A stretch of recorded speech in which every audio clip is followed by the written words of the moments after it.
said, look, are you going to listen to me? I said, yes. Okay, you listen to me. And he gave me these herbs, and he let me go. Don't you eat anything. For how long? 2 days? He said, no.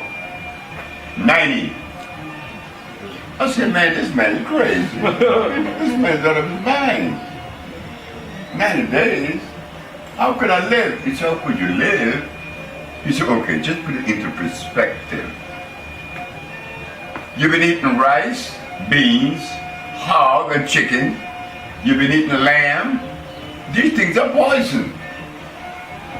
You've been eating eggs and bacon. They're poison. So if you stop eating the poison, that's a plus. But how am I going to live? By the breath that you're breathing. I said, oh my God. But I'm impotent. So I'm going to try this man. 1 day passed, 2 days passed, 3 days passed. On the 20th day, I'm no longer diabetic.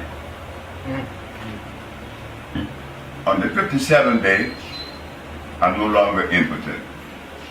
That was where there was a war in me. Why? Because as a child, I used to go to the barber shop. Mr. Quick from Trinidad.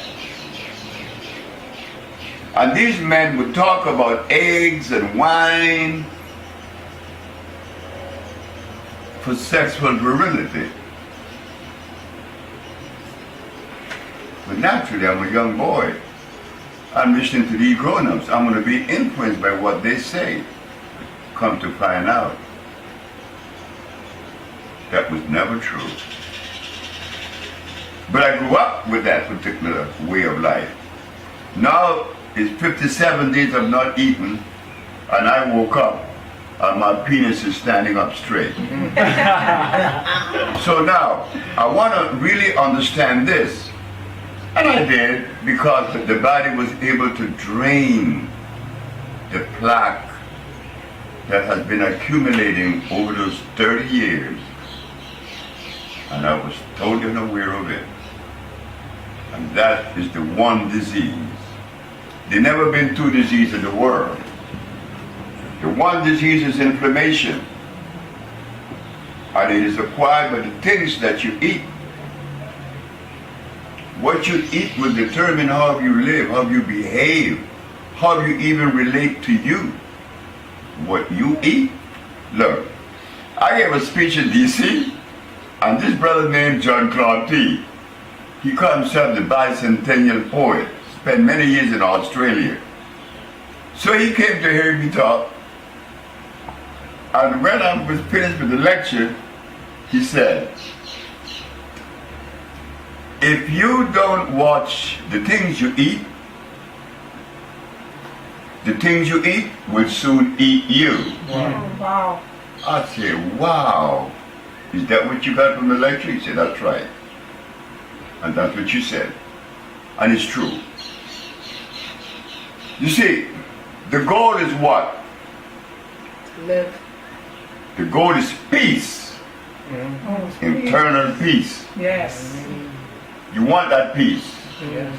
It's not for me what you need it, it's for you. The love that you are able to acquire is the love that you need. You know, the African have a saying, an angry heart devour its owner. So you better have a good heart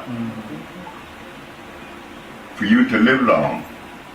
And I saw that with my grandmothers. I had two grandmothers, one from Jamaica, one from Belize. The one from Jamaica, she always found fault with everyone and everything. And she had a coin or two. So she eat these very special meats and sausages. And she was a lady that didn't live too stressless. It was stressful. She died at 70.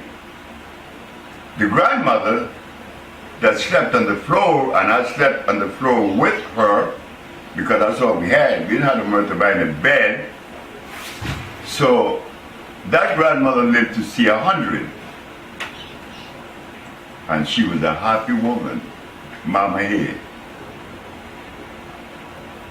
But she lived different. I never heard my grandmother say that much about someone that was negative. She's always happy. She's always pleasing. And she showed me the value of submitting to that word.